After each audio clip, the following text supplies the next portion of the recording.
Thank you, Swamiji, for that wonderful talk and wonderful questions as well. Our next speaker is Dr. Jeffery Long. Dr. Jeffery Long is the professor of religion and Asian studies at Elizabethtown College. He obtained his PhD from the University of Chicago in 2000.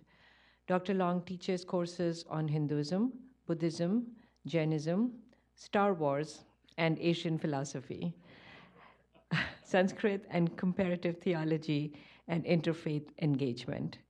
He's the author of 3 books and a wide array of articles on Hinduism, Indian philosophy, and religious pluralism, and is a consulting editor for Sutra Journal.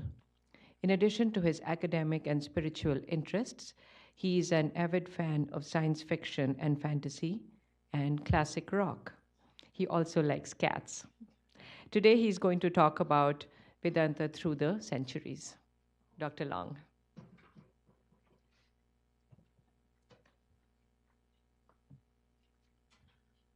Would you just speak into this? Sure. Am I audible? Okay, very good. Okay, very good. All up there. All right. Thank you very much. Namaste, namaskar, good morning. And I have the very difficult task now of following Swami Tyagananda. Well, I could have just kept listening to him. I'm sure we all could have for the rest of the morning. But I'm very grateful to have been invited here to speak. And I was asked to talk about the various types of Vedanta that have developed through the centuries. And we think of Vedanta as one tradition. In one sense, it is. It is the reflection upon and the attempt to live the truths of the Upanishads.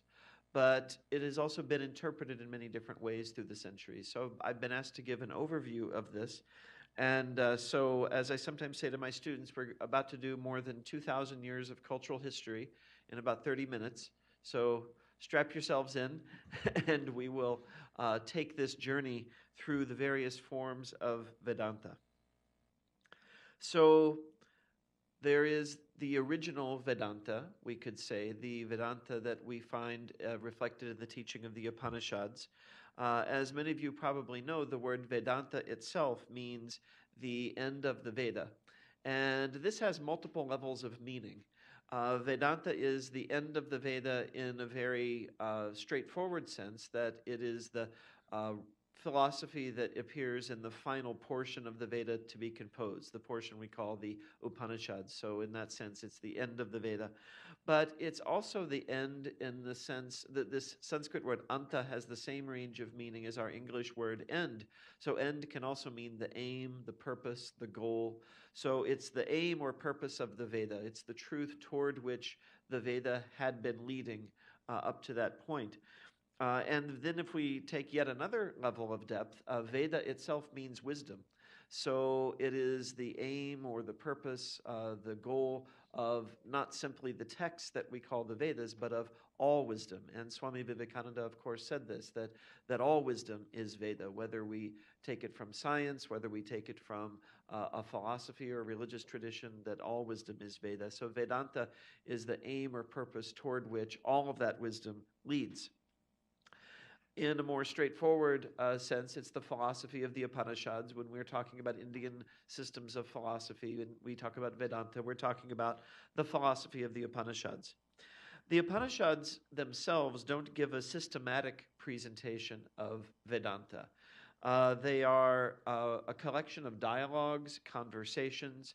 Some of them are very poetic in nature, very evocative. So to really understand Vedanta requires traditionally a living teacher, and this living teacher is usually in a tradition of interpretation. So your teacher was the student of another teacher, who was the student of another teacher, who is the student of another teacher, going back through a lineage. And it is because these various lineages each have different perspectives on Vedanta that we get different systems of Vedanta. Some core themes of Vedanta, though, can be discerned if you just read the Upanishads themselves. This is, again, what you're traditionally not supposed to do. You're supposed to go through a teacher, through a teaching lineage. But we were just talking about, I mean, you can read the Upanishads on the internet today. So if you do that, if you just, or pick up a copy of a translation, or if you know Sanskrit, you can read the original, you can see certain core themes of Vedanta, and these are shared by all of the various traditions of Vedanta.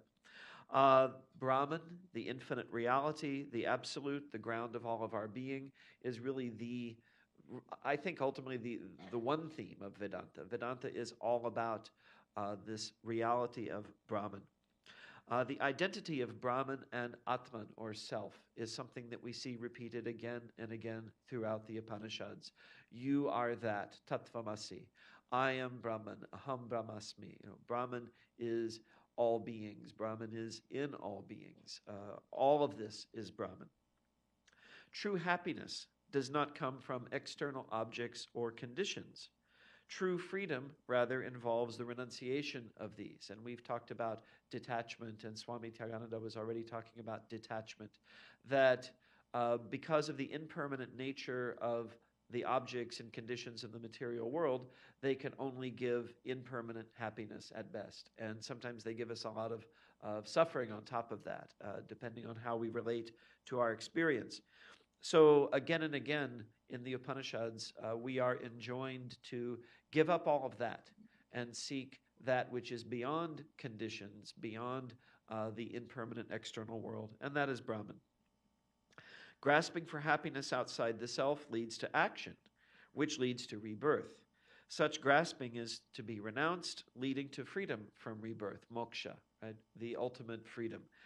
Because we are attached, we do things to achieve our desires, to achieve our goals and ends.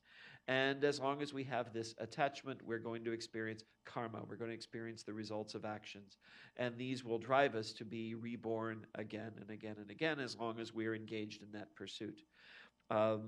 Part of our problem is that we're pursuing happiness. Right? There's that great phrase in the Declaration of Independence that we all have the right to life, liberty, and the pursuit of happiness.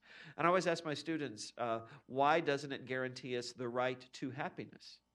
We're only guaranteed the right to pursue happiness.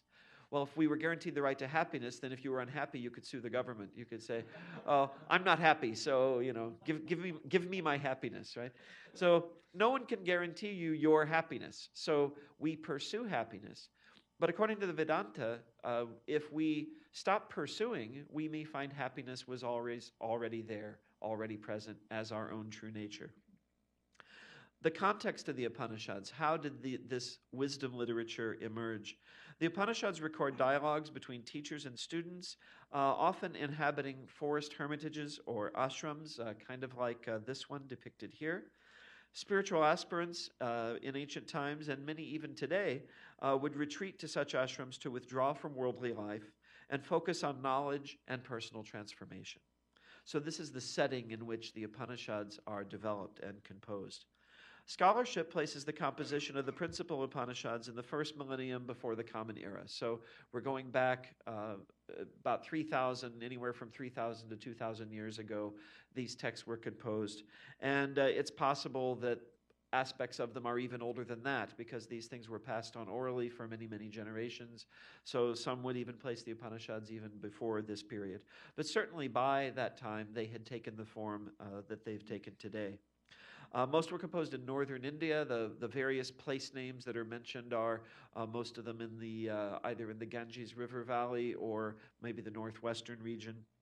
The Upanishads ultimately become one of actually three textual foundations of Vedanta as it continues to develop through the centuries. The Vedanta tradition talks of the Prasthanatraya, the three foundations or the triple foundation of Vedanta. So the three main textual sources are, of course, the Upanishads that we've already been discussing, but also another set of texts called the Brahma Sutras and the Bhagavad Gita. So the Brahma Sutras, what are these texts?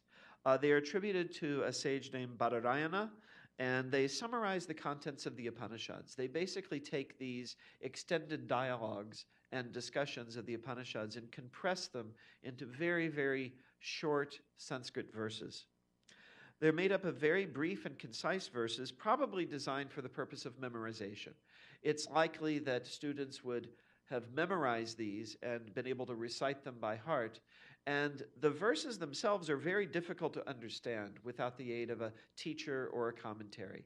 And it's probable that the students would memorize these verses, and then as they would discuss it with their teacher, the teacher would unpack the verses and elaborate. This is what this means. This is what that means. They're very, very brief, very, very concise. There's the Bhagavad Gita.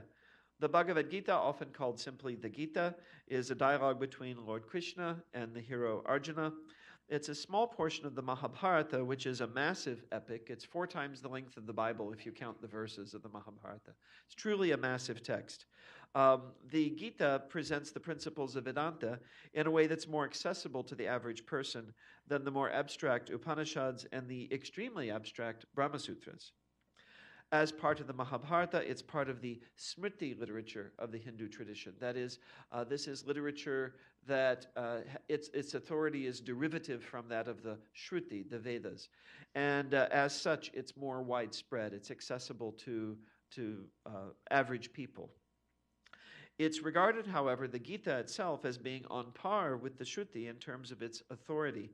It's sometimes even called the Gita Upanishad, as really having a similar authority to that of the Upanishads. I mean, the teacher is God himself, as Krishna, so you really can't get more authoritative than that. Like the Upanishads, it presents a dialogue between teacher and student. It is especially well known for its presentation of many yogas that aid in the attainment of the highest realization, God realization. Karma Yoga, the renunciation of the fruits of action. Jnana Yoga, the path of discernment.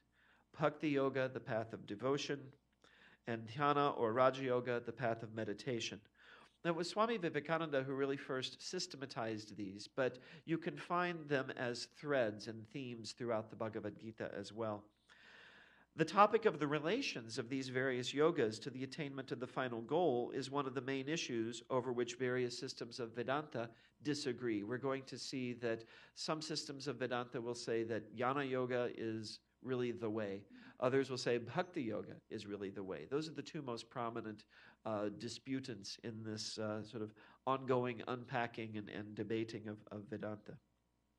Closely related to this question of the yogas is the question of the nature of the relationship of Brahman to the phenomenal world and the individual beings within it. Now, what does it mean when we say that all this is indeed Brahman? What is the meaning of that? So different systems of Vedanta have different understandings of that question. So what are these different systems of Vedanta? They can be grouped broadly into 3. There is Advaita Vedanta, which affirms the non-difference or non-duality of Brahman and the world. Duality is ultimately unreal. Brahman alone is real. There's, on the other hand, Dvaita Vedanta, which affirms a strong difference and duality between Brahman, which it identifies with Ishvara or God, and the world. And I should probably note here, right at this point, that even as I've phrased it here, one could see that it's possibly not really a substantive dispute that these 2 systems of Vedanta have, even though they're often sort of presented as opposites. But you can see that the Dvaita system is defining the term Brahman somewhat differently than the Advaita system is. So when we define terms differently, we're not necessarily then at odds. Maybe we're at odds about what the meaning of the word is, but if Brahman refers to the personal supreme being, known also as Ishvara, we often translate that into English as God, that's somewhat different than the Brahman of Advaita Vedanta, which is the ground of being, being itself. So we'll see this argument unfold among these various schools of thought. Then there's the Bheda systems of Vedanta, of which there are many. They fall under the heading of systems that affirm both duality and non-duality. They're trying to bring the 2 ideas of duality and non-duality together. Vishishtadvaita Vedanta is a very prominent example of this type of Vedanta. So what's the historical order in which these appeared? Some scholars, Andrew Nicholson is one, have argued that the earliest system of Vedanta is actually more of the Bheda nature, that it affirms duality and non-duality in different contexts. A plain reading of the Upanishads, which again you're not really supposed to do, but if you were to just look at the text without commentary, the Upanishads, Brahma Sutras, and Gita, in some places talk about non-duality, and some places talk about duality. So one could then deduce from that a Bheda interpretation of Vedanta. In the Bheda view, Brahman creates the universe by actually, not merely apparently, becoming it. So Brahman is, in a sense, both the material cause of the universe. Brahman becomes the universe, and also the instrumental cause, making the universe come into being. Non-duality is affirmed in this system. That's the abheda part, inasmuch as Brahman and the universe are the same substance. So there's non-duality in that sense. But duality is also affirmed inasmuch as Brahman, as the substratum of existence, and the beings who exist on the basis of this substratum can be distinguished from one another. So we can make a conceptual distinction between ourselves as rooted in or based on Brahman and Brahman itself. So this is duality and non-duality combined. Criticisms of this view emerged from the points of view of both duality and non-duality, as the idea that duality and non-duality are both real was seen as philosophically incoherent. It was seen as a contradiction. Is everything one or is there duality? And if you say, well, it's both, then someone can say to you, well, it can't be both. It has to be A or not A. It can't be both A and not A. Non-dualist and dualist systems of Vedanta thus emerged, which saw the opposite phenomenon, duality for non-dualists and non-duality for dualists, as ultimately unreal, and either non-duality or duality as reflective of the true nature of absolute reality. So you have this group in the middle, the Bheda, who want to affirm duality and non-duality. You have non-dualists who say, well, non-duality gives you a more consistent reading of the Upanishads. And you have dualists saying duality gives you a more consistent reading of the Upanishads. What everyone is doing is reading the Upanishads and trying to articulate a worldview based on that. So we start with Gaudapada's Ajativada. An early expression of non-duality was the teaching of Gaudapada. He was the guru of Shankara, Adi Shankaracharya. In his commentary on the Mandukya Upanishad, his Mandukya Upanishad Karika, Gaudapada teaches that nothing has ever truly arisen or passed away. Brahman alone, eternal and beyond time and change, is real. And this is what ajati means. Jati is birth or arising, and vada means teaching. You see it at the end of a lot of Indian schools of thought, such and such vada. So the teaching of ajati, the teaching of non-birth, non-arising. This leads pretty directly to Shankara's Advaita Vedanta. Shankara, building on Gaudapada's system, develops the non-dualist system of Vedanta, in which Brahman alone, again, is real. Brahman does not actually become the cosmos, as in the Bheda approach, because Brahman is beyond time and change. Something that is not subject to time or space or causality cannot change or cannot be involved in causation. Brahman rather appears to become the world. So the means by which Brahman seems to appear as the world is the idea of Maya. The nature of the world is Maya, or appearance. Maya is how Brahman appears to us before we realize Brahman alone is real and Brahman is the true nature of existence. Maya is often translated, I would argue poorly, as illusion, but it is, according to Shankara, neither real nor unreal. To say it's simply unreal is not the case, because its foundation is Brahman. Its basis is real, but its forms, the specific aspects it takes, do not reflect the real nature of Brahman, Brahman in its totality. And the very famous story, of course, the metaphor that's often used to explain this, I'm sure many of you have heard of the rope and the snake. You come into a poorly lit room and you see what you think is a snake. You become afraid, your heart rate accelerates, your blood pressure goes up, you're feeling the fight or flight instinct, and then someone switches on the light and, it's just a rope. So nothing to worry about. Was the snake unreal? Ultimately, yes, because there was no snake there, But it had a real effect on you. Your heart rate went up. You felt frightened. So it had a pragmatic reality.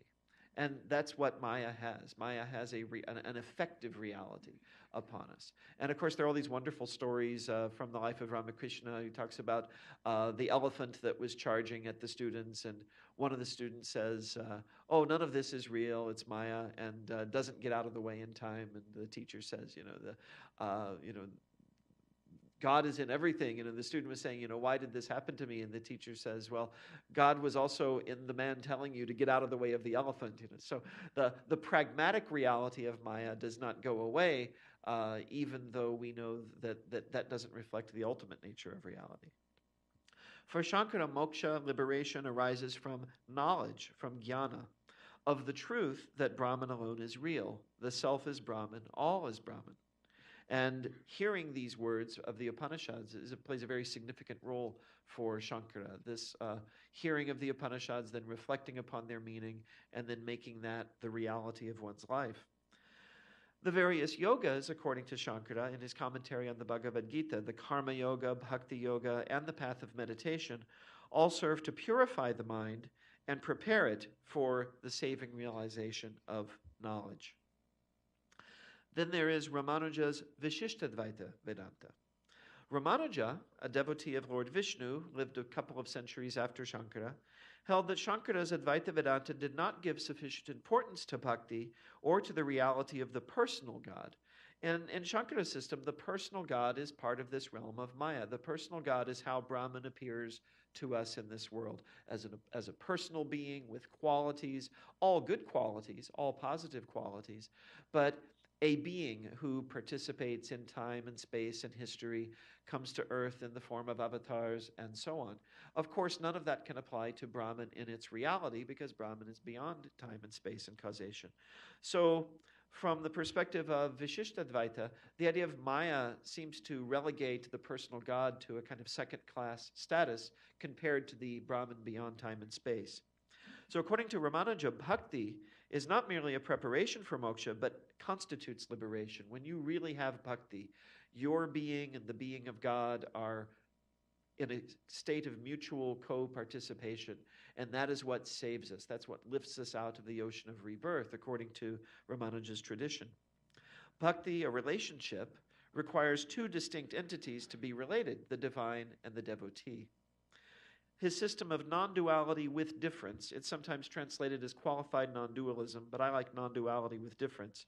It's a type of Bheda, affirming that all is Brahman, but that real differences exist internally to Brahman between Ishvara, the supreme being, and the jivas, the souls, all of us making up the universe. Then you have Madhva's Dvaita Vedanta, dualistic Vedanta, who goes even further than Ramanuja in rejecting the idea of non-duality. For Madhva, duality or difference is the essential defining characteristic of reality. We know what a thing is by the fact that it is not something else. So that difference is what makes a thing, is what makes it real. So this is Madhva's emphasis. Like Ramanuja, Madhva is a devout Vaishnava, and bhakti, therefore, is for him essential. It's the constitutive nature of liberation. And in fact, this is going to be a consistent theme of many of these non-Advaita schools of thought. Most of them are forms of Vaishnava theology.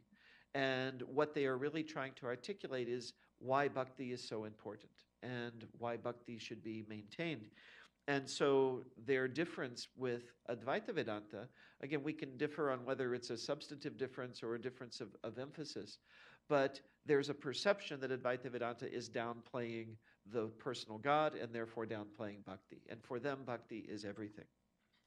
So there are, I'm going in sort of a historical order. So Ramanuja we find around the 11th, 12th century, Madhva slightly after that, 12th, getting into the 13th century. And then we continue to see reassertions of the Bheda philosophy, an attempt to bring together duality and non-duality. Most of the Vedanta systems other than Advaita and Dvaita fall somewhere in the category of Bheda. Nimbarka's Dvaita, so dualism and non-dualism, affirms Bheda. It's really just another way of saying Bheda. Like Ramanuja's and Madhva's systems, Nimbarka's Bheda is a form of Vaishnava theology. Bhakti is supreme. Vallabha's Shuddhadvaita is similarly a system of Bheda Veda that serves as a theology of a system of Vaishnava devotion called the Pushtimarg, and started in Gujarat, and so Vallabha is bringing us more into the medieval period. And of course, from Bengal, we have Chaitanya Mahaprabhu, who developed the Achintya Bheda Veda, which similarly supports the Gaudiya Vaishnava tradition. It teaches that the relationship between duality and non-duality is literally inconceivable, achintya, in logical terms. In other words, critics of Bheda Veda will say, you cannot logically say that reality is both dual and non-dual. And Chaitanya says, yes, that's correct, but it is nevertheless true. So he affirms the inconceivability of this simultaneous duality and non-duality. And then we come to the modern period with Sri Ramakrishna's what I would call an integral approach to these previous forms of Vedanta. And I'll be upfront about my bias. This is the perspective I am sympathetic to as well, which sees these different systems of Vedanta not so much as warring worldviews, but as different matrices, different ways of approaching a reality that is ultimately beyond our ability to conceive. I mean, the infinite, being infinite, can be approached in infinitely many ways, and infinitely many conceptual systems can arise, and you choose the one that suits your mental makeup and your personal understanding of the divine. And this is how Ramakrishna taught the differences between these. In the modern period, Sri Ramakrishna has articulated the pluralistic view that all the various systems of Vedanta are valid and effective ways to God realization. In fact, if you look at the very first, the opening of the famous Gospel of Sri Ramakrishna by Mahendranath Gupta, one of the first conversations he has with Ramakrishna asks him, do you believe in God with form or without form? And Gupta is a follower of the Brahmo Samaj. He says, well, God without form. And Ramakrishna says, that's good, but God with form is also good. So he wants him to continue in his practice of non-dualism and God without form, nirguna, but he doesn't want him to be dogmatic about that, to understand that other approaches also work. The system of thought and practice through which one approaches the supreme reality will shape the way one perceives and experiences that reality. It's almost as if we have this selection of virtual reality helmets that we can put on. And you could put on the Advaita one, you can put on the Vishishta Advaita one, and Ramakrishna expands it even more. You can put on the Christian one, you can put on the Islamic one, you can put on the modern science one, and they're going to give you a different perspective on the reality that you're observing. They are filters, you could say, that enable our consciousness to interface with this infinite reality. As Ramakrishna put it much more concisely, yato mat tato pat, right? Each tradition, each religion is a path to the ultimate goal. He even opens the door, like I just said, to non-Vedic systems like Christianity and Islam and modern science, which can all be seen as valid approaches to the ultimate reality. And he practiced each one. Swami Vivekananda continues the approach of Sri Ramakrishna, though he more often will articulate Advaita Vedanta as representing the highest understanding. You see Ramakrishna do this in a couple of places in the Gospels. He'll say that the dualistic perspective is sort of the perspective we start with, and then as you come closer to God, you see yourself and God as part of one larger reality. That's more the Vishishtadvaita or Bheda Veda perspective. And then you finally realize they're one and the same, which is the Advaita perspective. There are other places, though, where Ramakrishna sounds as if he's saying, well, they're simply different, that one is not better than the other, they're just different. And in some places, he sounds like he prefers bhakti. There's a famous place where he says, I'd rather taste sugar than be sugar. So he chooses to remain in the realm of duality so he can have this very sweet experience of relationship with God, even with the understanding that there's also this realm where there is no differentiation. In the contemporary period, many great thinkers have either adopted or been inspired by the approach of Swami Vivekananda. Sarvapalli Radhakrishnan, former Vice President of India, and or president of India at one point, and he was mostly known for his great works of philosophy, his translations of and commentaries on texts like the Upanishads, the Bhagavad Gita, and Buddhist works like the Dhammapada, all reflect the inclusive, pluralistic perspective of Ramakrishna and Vivekananda. It's put a big stamp on how contemporary Indian thinkers think about the Indian traditions. Sri Aurobindo, often known for articulating a distinct perspective called integral yoga, but Aurobindo himself talks very reverently of Ramakrishna and Vivekananda, and even is said to have had visions of them both when he was doing his yoga. He was imprisoned for a while by the British for plotting against the British government, and he then became a great yogi while he was in prison, and spent the rest of his life in Pondicherry, in the French colony of Pondicherry, cultivating his yoga practice and writing extensively. Of all the modern Indian philosophers, I think he's had some of the deepest knowledge of Western philosophy as well as Indian philosophy. If you read The Life Divine, which is quite a challenge, it's over 1,000 pages, but it really synthesizes Eastern and Western thought.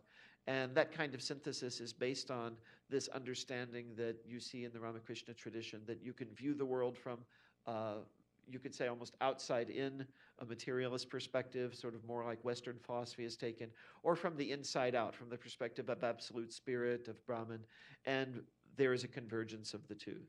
And he uses a term, in fact, which Swami Vivekananda coined, involution, which is evolution but viewed from the spiritual perspective. So from an evolutionary perspective, simpler forms are arising toward consciousness and eventually toward God realization. And then involution is the reverse process by which the divine enters into the material world, spirit enters the material. And these are just two sides of the same coin, two ways of looking at the same phenomenon. And there are numerous other philosophers as well who could be mentioned, but I'll run out of time if I mention too many of them.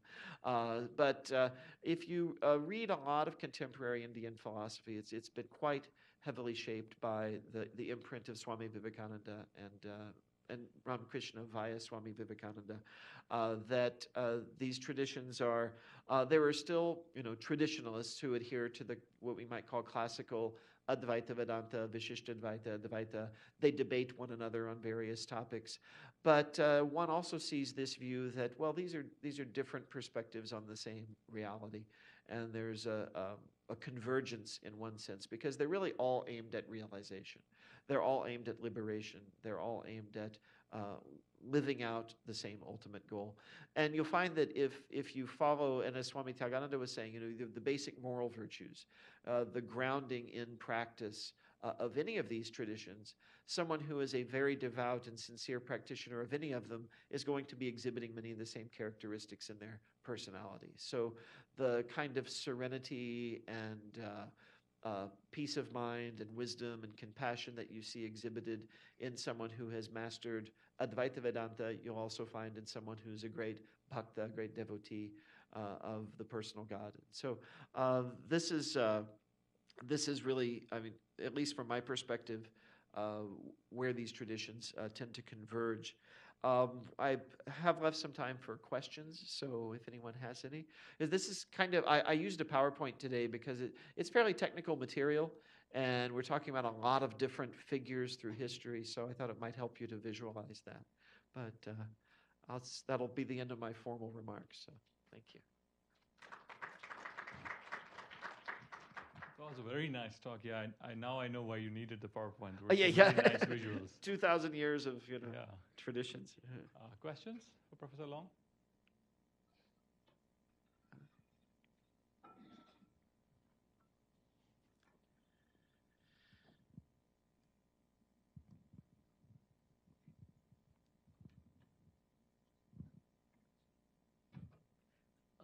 Hi. So you spoke about Sri Ramakrishna's approach towards integrating these different systems, but I was wondering what the traditional approach would be, and also approach of someone like Appaya Dikshita, who kind of wrote on who studied the other systems and gave So that's Oh, yes. I mean, and that's a very different perspective, right? So, because from Appaya Dikshita's perspective, these are very clearly differentiated. And in fact, what one often sees in some of the more traditional commentators like Appaya Dikshita is a ranking of the systems. And one's own system then is, at the top. Of course, it wouldn't be your system if you didn't think it was the best system. And then the others are sort of ranked according to, how far they are from that realization. And you see a little bit of that. There are hints of that in Swami Vivekananda as well. Again, because he does see Advaita as being a fuller manifestation of truth than Vishishta Advaita, and then Dvaita he sees as being a little further away. And of course, there are Dvaita thinkers who will flip that precisely. And in fact, Madhava himself was quite critical of Shankara. And so there's a very sharp commentary there where one of the fiercer comments he makes about Shankara, he says he was so stupid that he could not count past the number one. Right? This is his comment that he makes about non-duality. So this Ramakrishna sort of perspective is not really representative of the kinds of debates you actually have among these different schools of thought. And I've sort of presented them as sort of different matrices, different views, and this is really how Ramakrishna approached it. But it's not how a lot of the acharyas saw themselves. They saw themselves as advancing the siddhanta, the perfected view, and these others were not as high. Though one thing I will say about Indian philosophy generally is that even when the different philosophers are in their fiercest mode of criticism, they'll usually acknowledge some amount of truth in the other viewpoint. And I think this is very important because, I come from a Christian background where there was the right viewpoint and then everybody who's going to hell. So that gives you a far more stark choice, right? It's much more dogmatic. Whereas if you go even further back, even before Appaya Dikshita, if you go back to the time when Buddhism was still a very prominent tradition in India, there would be this ranking of systems. There would be the compendia of systems that would be authored by, like the Haribhadra, the Jain author, has his Saddarshana Samuchaya, for example. So you have these collections of systems often ranked in terms of what was the best and what was the worst. And the Lokayatas were usually the worst, right? That was the materialist view. And everyone else, sort of rejected their view. But there was a sense that even the Lokayatas understood the material world that they were talking about, and that the sensory perceptions that their worldview was based on were not incorrect as far as they went. So I think that's quite different from this sort of either true or false view that we often have in Western philosophy, that in the Indian traditions it does admit of degrees of truth, so that you could have systems that are closer and further away from the absolute truth as you understand it. So I would say that even for those more traditional thinkers who aren't the full-blown pluralists like Ramakrishna, there's I would say more of an openness to truth in other systems than what you find in very often in our traditional Western thinking. So maybe you can pass it on. There's a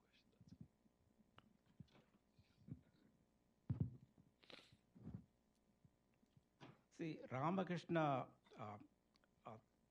said that the Vedanta can be applicable to Islamic and Christian theology also. Right.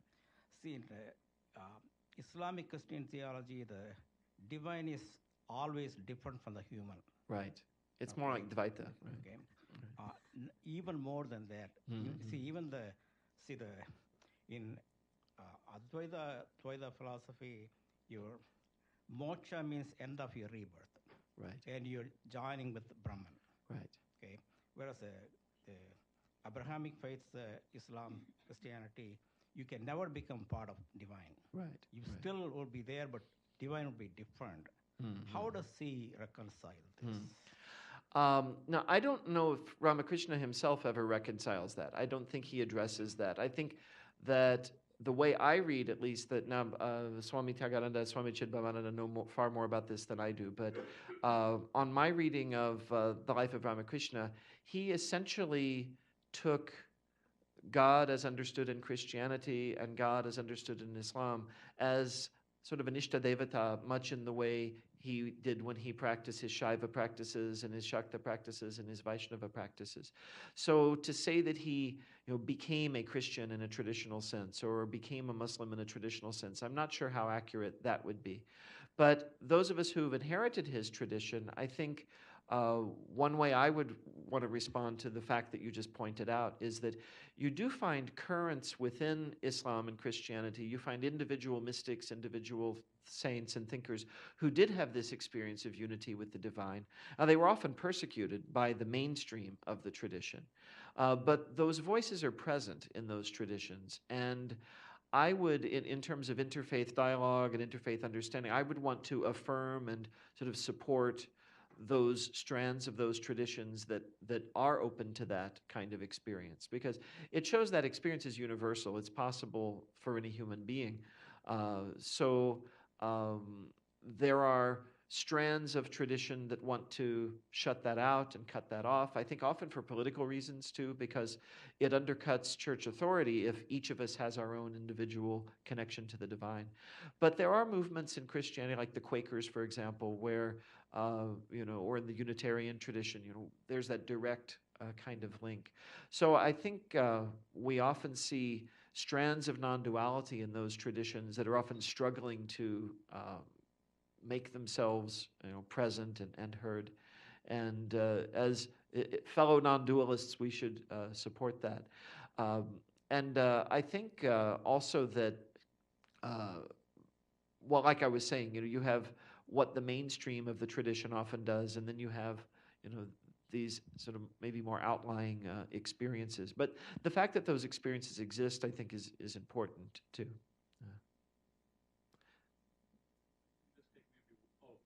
We'll take one quick question here and maybe one final one from the front row. So when you said that Swami Vivekananda has kept Advaita Vedanta at a higher pedestal, don't you think it's because only through Advaita Vedanta all the approaches can be illustrated? Is it like when he said that we go from lower truth to higher truth? Right. Only from that perspective all the approaches can be explained, like the harmony can be illustrated. Do you think so? Well, that's my bias also. Yes, yeah, because, sorry, sure. I'll just finish off. And I will kind of a little bit disagree with what he said, because I think in Bible there are many verses which are very, very non-dualist and very much suggesting that unity of Atman and Brahman and very non-dualistic. So I think that's more with the Christian tradition and difference between like Christian tradition and what Jesus Christ is trying to say. I think there's a big difference. That's my... Yeah, I mean, and I think these sometimes become very touchy sort of political subjects, but I think even when we're talking about on a more mundane level, just things like violence in religions, for example, that we need to affirm the people and the voices in a tradition which are speaking for nonviolence, rather than sort of allow the whole tradition to be painted with the brush of, this thing that we find problematic. We can say, well, maybe that's a less authentic understanding, less spiritually informed understanding of that tradition. So, and in terms of what you said about Advaita, I mean, that's my own bias as well, that from an Advaita perspective, I mean, well, let me put it this way. The more you give, the more you make God concrete, the more you make God specific. That may be important and necessary for the practice of bhakti, but the danger of it is that you begin to insist that your concrete form is the best one or the only one, and then you get conflict arising.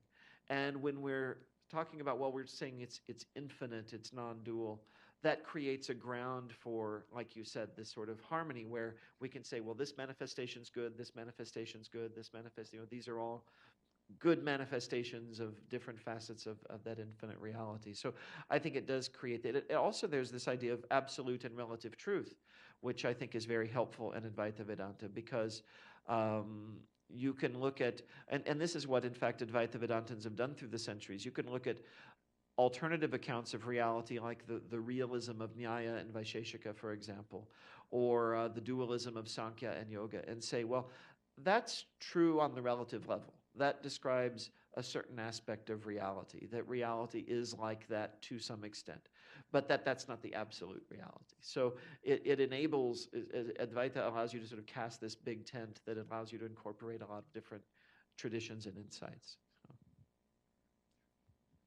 This will be quick. I would go on for 10 minutes on how wonderful that experience of your lecture was for me. Very kind of you. And in that spirit, for someone who really enjoyed that kind of overview, is there a book or a video or something that you would recommend to take it maybe just 2 steps more into detail than what it is, but still keep that wonderful wholeness visible? Well, the book that has most shaped my understanding of all this is by Swami Tapasyananda. It's called Bhakti Schools of Vedanta. And he doesn't focus so much on Advaita Vedanta. His question is, he's talking mainly to an audience of people in the Ramakrishna tradition, and he says, we're all familiar with Advaita Vedanta. What are all of these other schools? And he goes through them in a fair amount of detail, and he covers much as I did, Ramanuja, Madhva, Nimbarka, Vallabha, Chaitanya, and a few others as well, and then ends with Ramakrishna's sort of integrative approach. So that's part of the model of what I developed. So that would be a book I would recommend highly. Swami Tapasyananda from Ramakrishna, yeah. And you might have known him. I don't know. Yeah, actually, that book was serialized in the Vedanta Visyavadhyaya. Oh, okay, yes. So you know it very well. Yes, yeah. Okay. Okay. Thank you very much. Thank you. Okay. I should close this.